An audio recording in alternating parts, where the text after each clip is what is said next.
हर हर महादेव। भाद्रपद मास के कृष्ण पक्ष की षष्ठी तिथि को हल षष्ठी का व्रत किया जाता है। इसे कहीं कहीं पर हर छठ कहते हैं, कहीं हल षष्ठी कहते हैं, कहीं ललही छठ भी कहा जाता है। तो जहाँ जिस नाम से इसे जाना जाता हो उसे उसी तरह समझ करके इस व्रत को आप करेंगे।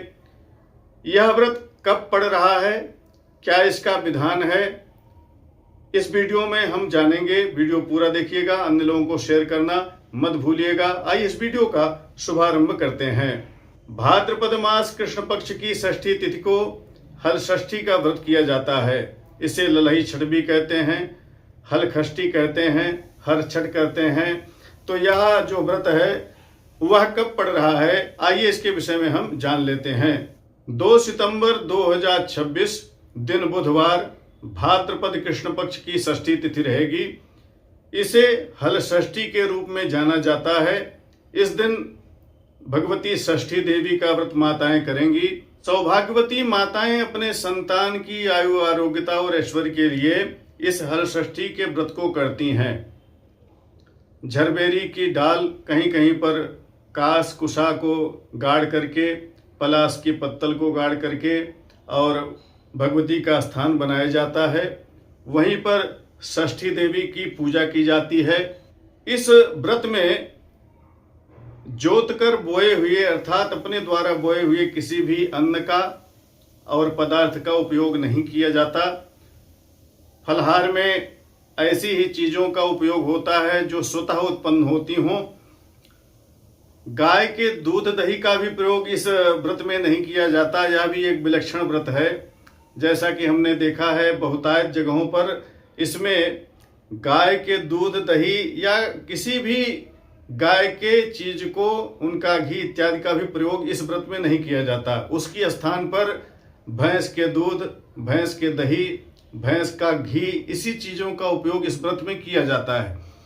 करेमुआ का साग जो कि तालाब में स्वतः उग जाता है और इस मौसम में प्रायः मिल जाता है वह साग, और महुआ उसको भिगो करके लोग रखते हैं। भैंस के दूध का दही, पसही चावल जिसे पसाड़ी कहा जाता है और इसी को शायद कहीं कहीं पर तिन्नी भी कहा जाता है, उसका चावल, इन्हीं चीज़ों को इसमें नैवेद्य रूप में भगवती को चढ़ाया जाता है और फिर उसी का भक्षण भी किया जाता है। इसमें गड्ढे खोद करके समुद्र बनाया जाता है जिसे दूध और जल से भरा जाता है और माताएं अपने संतान की आंखों में उस जल को लगा करके उनकी आयु वृद्धि की कामना भी करती हैं।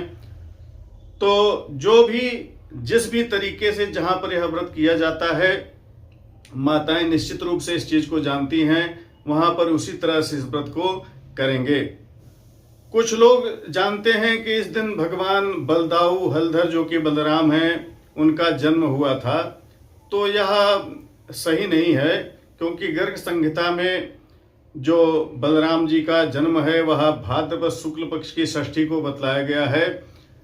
तो यह स्कंद षष्ठी है, हल षष्ठी है।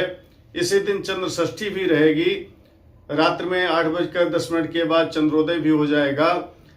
तो आप इस दिन ललही छठ, हल षष्ठी, हर छठ का व्रत करें और भगवती की कृपा से आपके संतानों की आरोग्यता, आयु प्राप्त हो, ऐसी मनोकामना है।